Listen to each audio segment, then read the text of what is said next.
She fired me on my 32nd birthday in front of the entire office, without so much as a private conversation. 1 year later, she sat across from me, her voice shaking, asking for a job that no longer existed to give her. I didn't know it that morning, walking into the building with a small cupcake someone had left on my desk, that by 5 o'clock, everything I had built for 8 years would be taken from me in less than 5 minutes. My name is Emily. I spent 8 years at Holloway Marketing, climbing from an entry-level assistant to senior strategist, pouring my evenings and weekends into campaigns that made the company millions. My manager, Denise, had been there when I started. She'd mentored me, or at least, that's what I believed for the better part of a decade. That morning began like any other. My coworkers had decorated my desk with balloons. Someone brought donuts. I remember feeling, for just a moment, genuinely happy, grateful for a life I had worked so hard to build.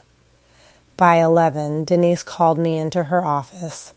I assumed it was about the presentation I'd finished the night before, the one that had already won us a major new client. Instead, she slid a folder across her desk without meeting my eyes. "We're restructuring the department," she said flatly.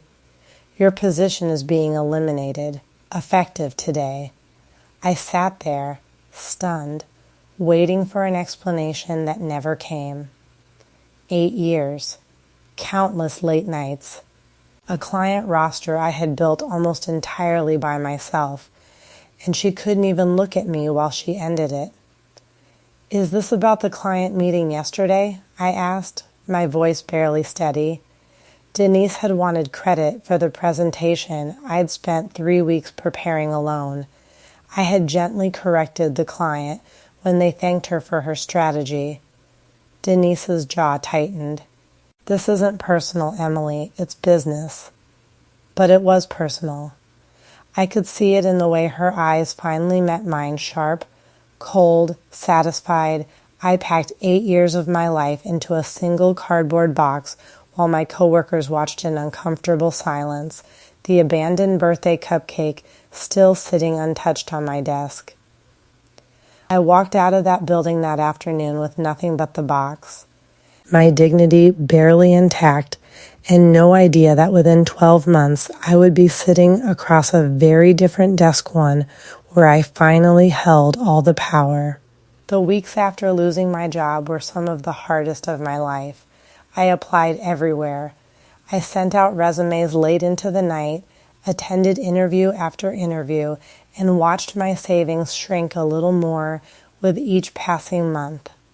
Some evenings I sat in my apartment, staring at the wall, wondering how 8 years of loyalty could be erased so easily, so coldly, by someone I had once trusted completely.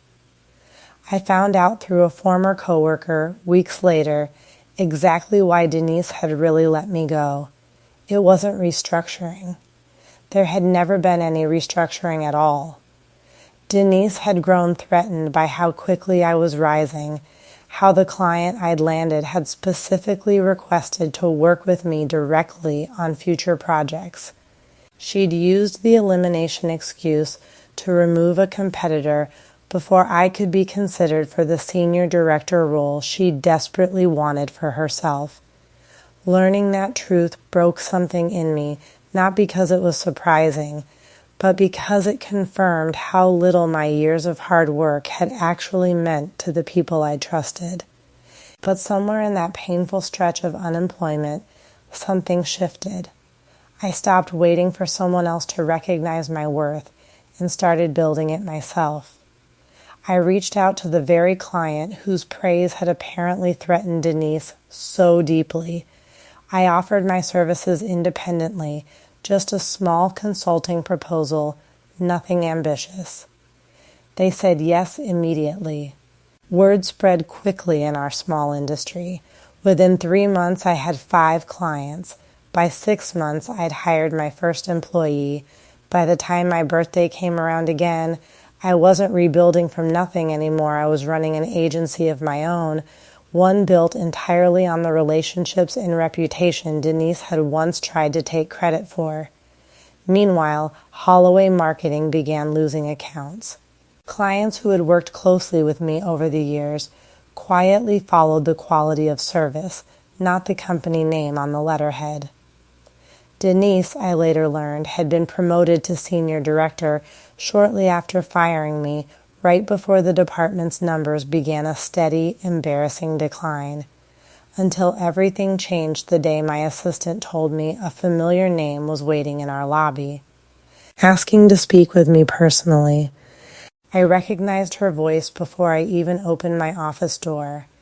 Denise sat in my waiting room, noticeably thinner, her once sharp confidence replaced by something quieter, almost fragile. When I invited her in, she barely made eye contact, the same way she hadn't a year earlier when she'd ended my career without explanation. "Holloway let me go 3 weeks ago," she said. "The department never recovered after everything. I heard you were hiring." I sat behind my own desk now, in an office I had built entirely from the ashes of the one she'd taken from me, and felt no satisfaction in watching her struggle to ask for help. "I'm not looking for revenge, Denise," I told her honestly. "I never was." She looked up, surprised. "But I also can't offer you a position here," I continued gently. "Not because of what happened between us, because this company was built on treating people with the respect you once denied me.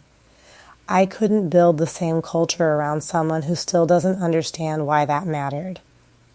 She left my office that afternoon without the job she'd come for.